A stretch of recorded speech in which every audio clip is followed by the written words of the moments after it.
Hi folks, we're Dan and Laurie and thanks for joining us at Freedom Forest, our 3 acres in the southeast of England where we are trying to be as sustainable as possible from our land.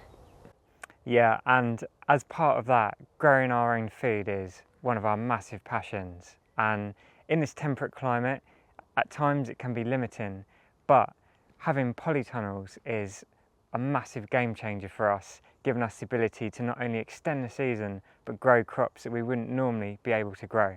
It's high summer now and our polytunnels will be in peak production in a few weeks. And we're going to take you for a look around this morning and show you all the heat-loving crops that we're growing in there. Okay, my friends, so I thought I'd show you around first into the tunnel that predominantly I grow in here. And it's really early now, it's probably just around 7 o'clock, and we wanted to get in here early because it gets so hot in these. And it's meant to be a cracking, one of those pure hot summer days today. But it looks like someone might have other plans because, you know, it might turn to a blanket of white in a minute, but we'll keep our fingers crossed. Anyway, things are growing very well in here. We'll start off down this left-hand row, and these polytunnels are, I think they're 52 or 54 foot, and we try to pack in here for the summer season all of the kind of stuff that wouldn't really grow well outside.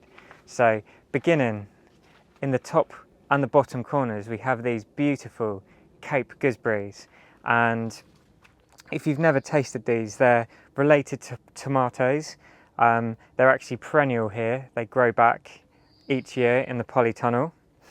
And they're quite late season, and they'll just have a massive profusion of these beautiful small kind of grape-like fruits, which are kind of tangy but also sweet. They go really well in things like salads, as well as almost eaten like a grape. We love to go really heavy on the melons just because it's such an exotic thing to be able to eat your own melons. Who wouldn't want to? And we're growing about 5 different varieties this year, including Minnesota Midget, D. Charentes, which we find are really beautiful tasting melons. Also a few others we haven't tried before. And as you can see, these are looking very healthy, looking great. They haven't set as many fruits as they normally do actually this year.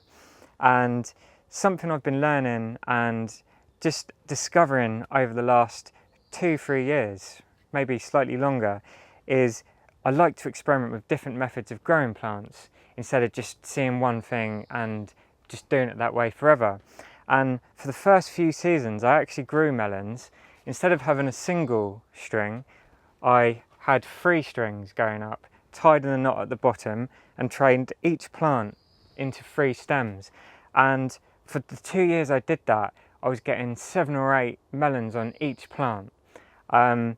I switched over to a single stem and they just don't seem to do as well. We get maybe like 3 melons, and I think that's because probably you just don't have the same amount of foliage, which is photosynthesizing, because we like to keep the bottom of the stems bare so the plants underneath can get light, so we can utilize that ground space as well. I just don't think there's enough foliage to support that much fruit. But anyway, they are set in, and some of them are getting quite big, which is great. So we'll be looking forward to that. And you see one down there. There's a couple on this plant down low. And as we walk around, you'll see that I prune the melons in a different way to extend the season. So you'll see the melons right at the bottom on some plants, and you'll see on other plants there's none down there, and there's only ones just forming on the top. And if you'd like to see a really good guide on start to finish of growing melons with that 3-tier system I talked about, then I'll ask Laurie to put a link at the top now, and there's a really good video I made with taste tests as well. Now, as we look down below that, you see there's quite a bit going on here, and we like to utilise all the space in here. So below these we have chili peppers growing along, and we have different varieties in here, including a variety called Portugal and Vindaloo, which are 2 that Laurie really likes to use with cooking. and slightly different spiciness levels as well. And these are coming on lovely, look how healthy they are. Below those we've got this gorgeous tropical foliage of the watermelon, and they're starting to set fruit as well. There's quite a few babies in there now coming on. We tend to just let those sprawl, and we find that they will just decide they only want to set 2 or 3 fruits anyway, so we kind of leave them to do their thing and don't bother them too much because they kind of look after themselves. Alright, so moving down further, kind of the same thing here, peppers, melons, watermelons below. And watermelon are actually in a different, I guess you would say, kind of species or kind of family to these kind of cantaloupe type of melons, so they won't cross-pollinate, so it's really easy to save the seed of your own watermelons. But because we grow multiple varieties of these cantaloupe style, we actually just buy in the seed for those, but we collect our own seed for the watermelons. So you can see on this melon plant here, we've got no fruit at the bottom, but we've got fruit kind of mid-formation up in the middle there. And on other plants, they're just at the top and they're only just starting to form. And that's because I've found in the past that they'll tend to kind of all ripen at once if you just prune them the same way. And then you've got like 50 or 100 melons all ripe within a week and you just can't eat them. So yeah, that's a good tip. So coming down a bit further here, it kind of opens out a bit here. We've got something I'm massively passionate about. We've got taro plants here, and this is a commercial variety of taro. This was the one that did best last year, and it grows a massive cluster of potato-like corms under the ground, this variety. And there's all different types of varieties you can grow which will form and grow slightly differently, but this one is a really good one. And as you can see, we've got the watermelons under there as like a ground cover as well. These do love to have plenty of water, the taro, so when I water in here, I give those a little bit more than everything else.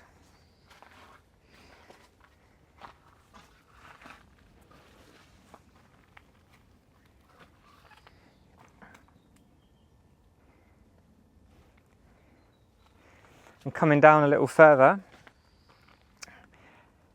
we've got 2 more exciting trial varieties of taro I'm doing this year. Don't know how they're going to turn out yet, it's exciting, but we have here the black stem taro and we have the purple stem here. And if you come in down low, you see here that these have a different growth habit. Instead of growing up new corms under the ground and new stems coming from these, you see that these have these running kind of rhizome stems that come above the soil level, and these are actually used in India and Bangladesh, varieties that have this habit. They'll go around the field and harvest a load of these and sell them in bunches at the market, and they're eaten kind of somehow how you'd have like asparagus, that kind of crop. So these runners, this is a good example here, are literally a crop in themselves if you want to eat those. And the leaves can also be cooked and eaten, and the stems, but it has to be prepared properly because it has a itchy kind of crystal in it if you don't cook it properly. So yeah, very important. But I've chosen these because they're supposed to be varieties that have a big corm on them as well. But coming down further again, we've got one of our favourites, and these are monsters. I'm honestly taking like a bag's worth of foliage prunings off these every week, and these are the foot-long courgettes, trombone courgettes, they're actually called, and we've been harvesting tons of these. And one of the wondrous things about these is you can see some baby ones just in here, is they're literally, one plant will make like 15 of these a week, and you can hopefully just see that one there, and we call them snakes because they look like snakes. and as you come up the plant you see they're kind of just everywhere in there. Within a week or two, if you don't harvest that, it will literally be almost up to a metre long. And there's a slightly bigger one in there, and this is a really good size here just for harvesting and using kind of stir fry, that kind of thing. And the multi-use of this plant, one of the reasons why we love it so much is that you leave those on at the end of the season, you stop harvesting and they will go massive and they will go brown, and then they will store like a winter squash all over the winter. So that is amazing. We have another Cape gooseberry down here in the corner, one in each four corners, and these become a really important crop for us later in the season because we're just harvesting these every morning like berries, and we just like to have them in little bowls around, and they're good for like all types of dessert and salad as well. And just here, this now is, this is my world right here. Check this out. So this is another variety I'm trialling this year of taro. Quite a rare one, this one, in the UK. And I got this off a guy who originally said he got it off someone who went to Hawaii and got it from a taro plantation there. And it just grows so much quicker and better than the other varieties. And the guy told me that this produces massive, massive corms, and he grows this outside. And so I'm thinking now that this is probably going to be my outdoor variety, just the standard one that I'm going to grow outdoors each year. It's already producing like 7 or 8 babies down the bottom.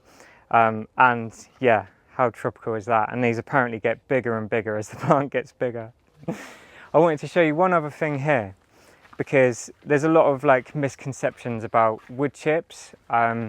People get themselves all stressed and worried about it.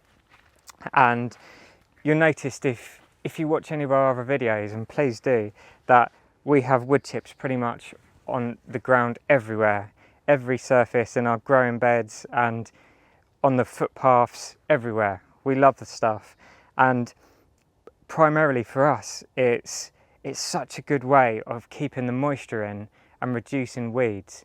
Because we grow on such a big scale, we simply just can't be trying to maintain everything manicured. So this is a way that just stops everything becoming a sea of green weeds every week. And I did a little experiment this year, because people say like, oh, wood lice will destroy everything, and you get nitrogen lock and things like that. But this particular plant, this melon plant, is the only plant this year I didn't put wood chips around. So as you can see down there, you've got the black compost layer there. We have compost on top of the soil. And if you pan back in a minute, you'll see that this plant is so much smaller. It's been smaller and weaker than all the other plants throughout the whole growing season so far. And this is the height of this one. All of these other melons have actually reached the top and fallen down already, and I've been cutting them off. But yeah, the leaves are smaller, and I think that's mainly due to, in this case, it's just those wood chips are so effective at just holding the moisture in. And especially in the tunnel, the black soil just gets, when it's 45 degrees in here, just gets too hot. So yeah, wood chips, we absolutely love them.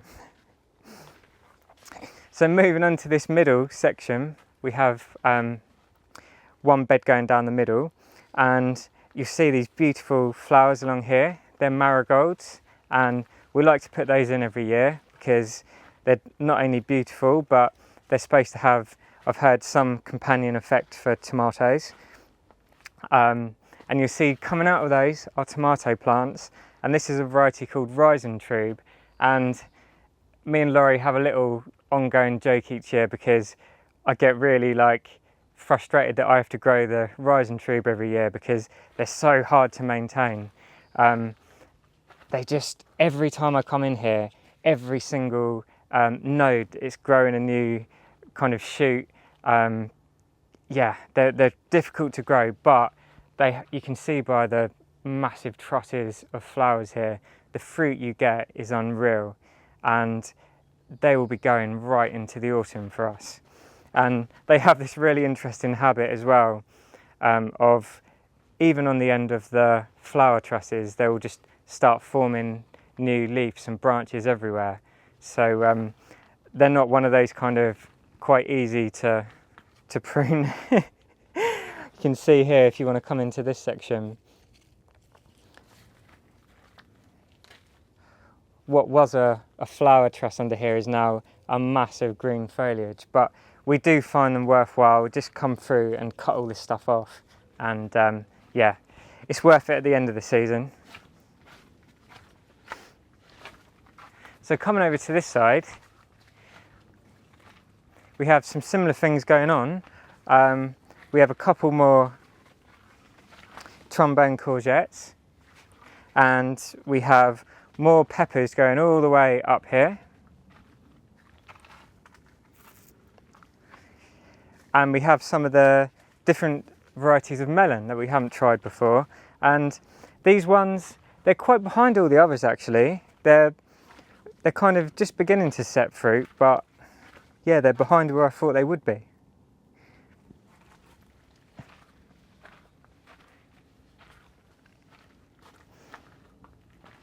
It's just such a pleasure and a joy to be in here, in just feeling that kind of tropical kind of heat and all the smells that go with these plants. It is truly amazing.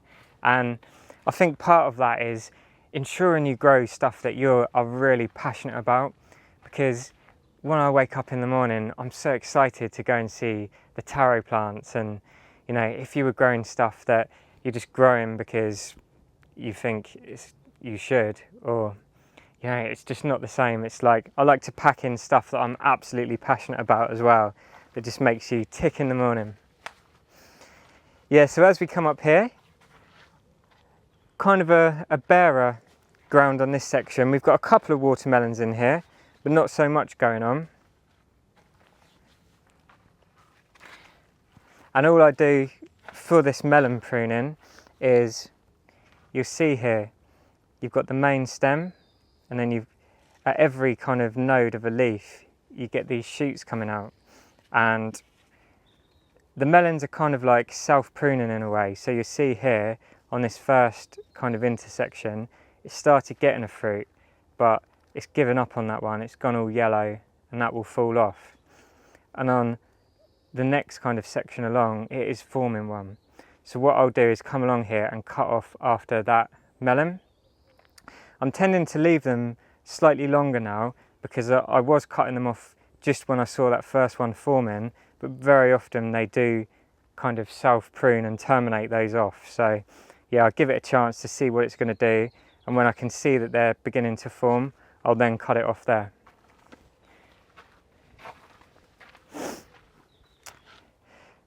Coming up a bit higher, we have a few bits that Laurie gave me to put in here, and I believe, is this Thai basil? Yeah. We have Thai basil along here. I think, are you growing this mainly for teas, to make into tea? No, for cooking. Oh, cooking. It's all gone to flower now.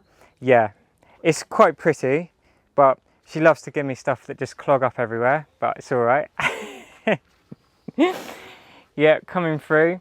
And on the other side, we've actually got some, what type of basil was the other one, Laurie? Genovis basil, yeah. But it's been a lovely profusion of colour, and Laurie has been using the other basil. We come in here, she often sends me to come and pick some. So I think that's pretty much it for this tunnel, so we'll go and see what Laurie's growing next door.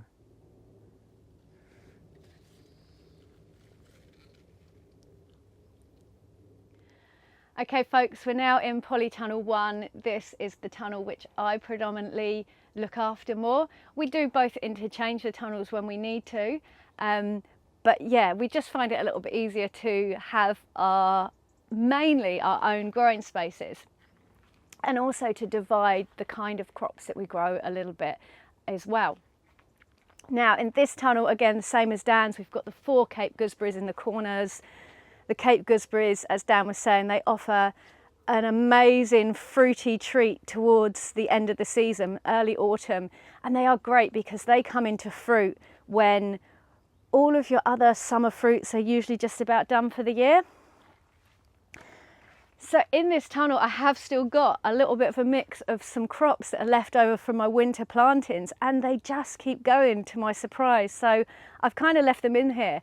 This massive patch of parsley here was from our overwintered plantings. It is starting to flower a little bit. And this flat leaf parsley here, I've actually cut back completely to the ground once already, and it just regrew and is giving us amazing fresh harvests. Also, these kale plants, there is about 3 of them left down here, are growing amazingly, and I cannot believe that they have not run to seed yet. I think they are just starting to, but they have been in since the winter. These plants actually got completely chewed off by rats. I didn't think they were going to regrow. They've regrown, and we are getting amazing harvests, more kale than we can eat. And we're getting close towards the end of July now. Absolutely amazing.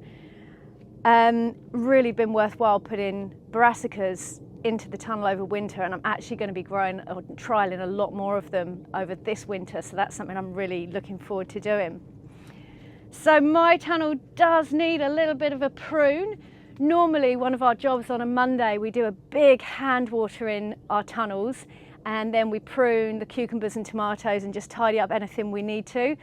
I missed my pruning slot on Monday this week because I actually hurt my toe really bad, and I had to have a little bit of a quieter few days than I'm used to. So my cucumbers here, as Dan was actually just explaining with the melons how we cut these side shoots off, they are well overdue a little bit of a haircut.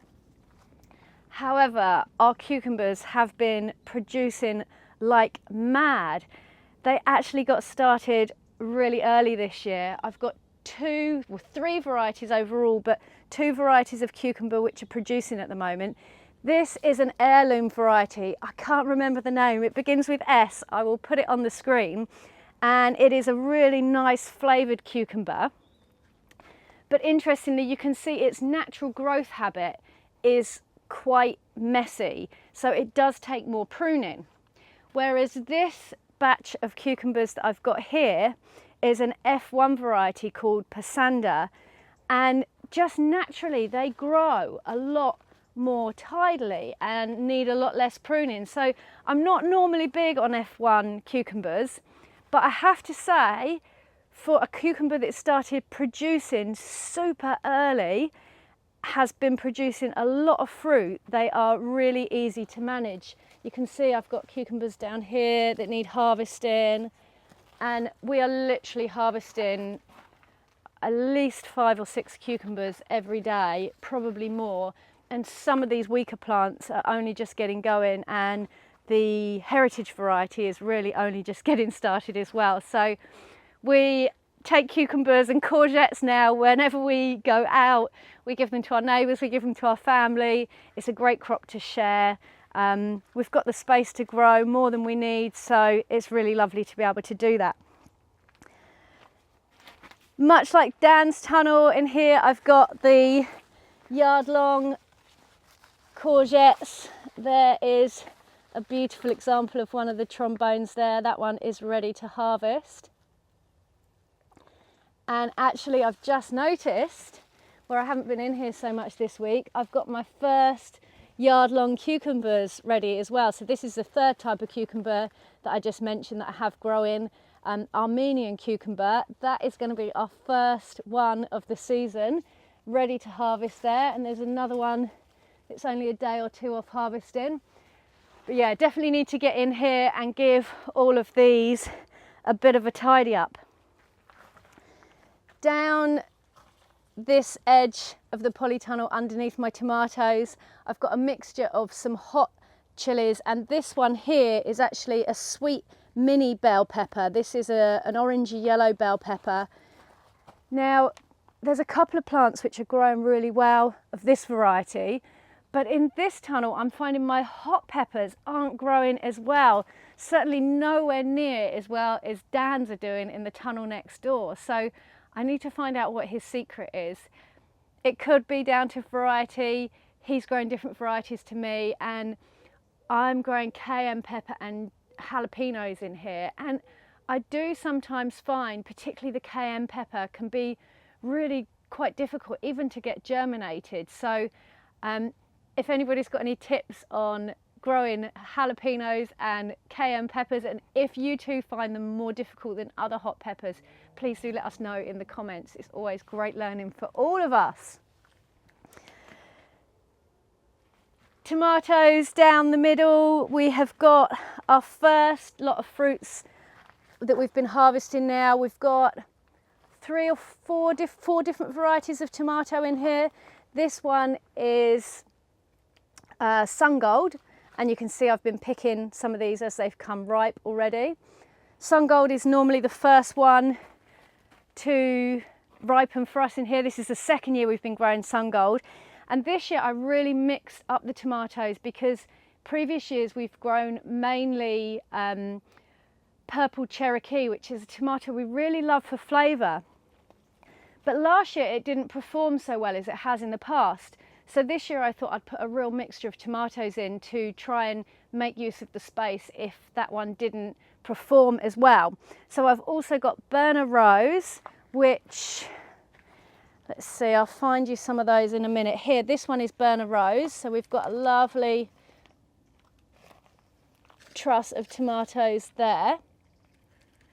And then we have got Brad's Atomic Grape, and I don't think, oh, we have got some fruits on this one here. We've got some more at the top of the tunnel. This variety of tomato is actually growing better than down the bottom. And then we've got the purple Cherokee, which is here. You can see that's more like a beefsteak tomato. So that's the 4 varieties that I'm growing this year. And again, I'm noticing that the Cherokee, I'm noticing different traits with its growing habit for the last 2 years than what I've seen for all the previous years I've been growing it. And I'm actually wondering if the seed that I've got from the last year, which is the same seed I've used again this year, isn't such a good quality seed. And that's something I'm noticing more as we grow more of certain crops. I'm starting to notice what is perhaps anomalies with seed rather than our growing techniques. So I think I may try a different seed supplier next year for the Cherokee and see if I get better success with them again. Overall though, something that I have noticed with our tomato growing in the last 2 years in this tunnel is that we get a lovely flush of fruit early on, so the fruit that will start ripening usually around the beginning of July. And then things seem to stop setting fruit for a while. And we get like a gap. You can see there's like a gap in the tomatoes where no fruit is set. And then they start setting fruit again. The only thing I can put this down to is when we get up to certain heats for a while. We did have a bit of a heat wave at the end of June, beginning of July. And the same happened last year when we were in a good bit of heat for the UK. So I'm not sure about that. If anybody has experienced the same sort of thing with their tomatoes, or again, has any advice or information on that, we would love to hear. It's just these things that I'm noticing as we grow more and you get to know your plants more. These are the kind of things that I'm picking up on. Overall, the growth of the tomatoes in here is amazing. And again, as you can see, I missed my slot. I've got side shoots that I need to be taking off. This one needs winding round the string. They could do with a little bit of a clearing around the bottom to get better airflow. Oh, and I've just seen here, actually, we've got a ripe tomato, and that's our first ripe Cherokee there. So I need to harvest that one later on today, and we will get our first taste of the deep flavour that this tomato offers, and that is why we grow that particular tomato, is for its amazing flavour. So this side of my polytunnel, I have got watermelons as the ground cover.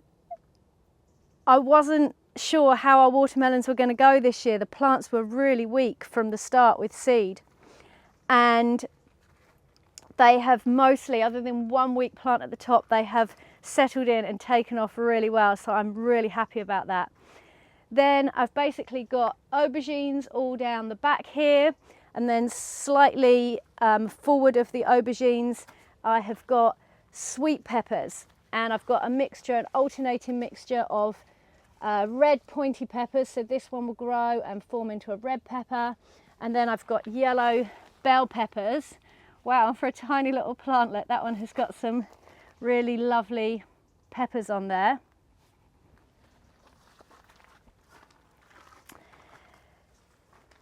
So again, noticing some differences in growth habits. All the plants through the middle of the tunnel are growing really strong this year, the strongest growth. But at the two ends, the growth isn't quite so strong. And that's really interesting, because it's often said when you have a tunnel that's quite long, is you can get some stagnant air in the middle, you get less air movement, and sometimes the plants don't grow so well. But interestingly, this year I'm seeing the opposite of that. So where there's more airflow at the top and the bottom, the plants are a little bit slower, other than my first 3 tomatoes, which are doing amazingly. One of my favourite crops that I also grow in this tunnel, which I'm going to have a big harvest of after we have finished filming today, is holy basil, or tulsi. And I grow a whole row of tulsi all down this run of the tunnel, and I grow this to dry and use as tea. We absolutely love the flavour of this, and I also make some tinctures. It has really good medicinal properties. It's an adaptogenic herb which does amazing things in the body, and I just absolutely love it. I feel really blessed that we are able to grow it in these tunnels as well. Such a precious plant. We've got some self-seeded borage, which has been doing its thing for the last few years in here. I do have to control the borage quite a bit, but I do leave it as much as possible as well, because it's great for the insects. You can eat the flowers, they taste beautiful, a little cucumber flavour. Big patch of New Zealand spinach here. Again, this takes quite a bit of control. It does grow pretty wildly. You can just harvest the leaves, or to help prune it back, you can harvest whole stems at a time. And again, interestingly, whilst obviously some things grow really well as a companion plant, what I have noticed is the peppers and the aubergines that are growing in amongst this New Zealand spinach are a lot weaker than in the rest of the tunnel. Now that might be, like I say, because they're a little bit cooler at the top and they would like it hotter, or what I'm suspecting is that this New Zealand spinach is maybe taking away a lot of the water and a lot of the nutrients from the soil, and so these plants are having to compete more. Now, there could be some benefits. Obviously, it offers a great ground cover, so you would have thought maybe that helps lock the moisture in, but I'm not sure. It's just something I'm trying to watch and observe and learn about. Here are those beautiful tomatoes that I was just talking about. This is the Brad's Atomic Grape, and this is really interesting because this tomato plant actually looks really weak. It's the most spindly of all the tomato plants, but it's got the best fruit on it. So yeah, really interesting. This sun gold here has been fruiting like mad. This was the one that I harvested our first fruits on for the season, growing beautiful and strong. As with Dan's tunnel, we've got the marigolds running in between all of the tomatoes as a companion plant. They look beautiful. They hopefully offer protection from certain insects that may want to eat the tomatoes. They offer great ground cover, again helping to hold the moisture in the soil and hopefully creating a lovely ecosystem for all of our plants to grow in our tunnels. So it is getting super hot in here now. We are going to have to get out of these tunnels and get our watering lines on to give these plants a drink. We hope you've enjoyed seeing all of the heat-loving plants that we are growing in these tunnels, and how having all of these types of food really extends what we are able to provide for ourselves in terms of our self-sufficiency as well. It really does open up doors, particularly with crops like the tomatoes. We could grow tomatoes outside in the UK. They tend to get blight really easily, so you don't always get the best harvest. Obviously, tomatoes is a huge staple crop for cooking with. It's an absolute game changer for us being able to grow them on this volume when it comes to self-sufficiency. So we look forward to catching you guys here again soon. Thank you so much for watching. Peace and plants.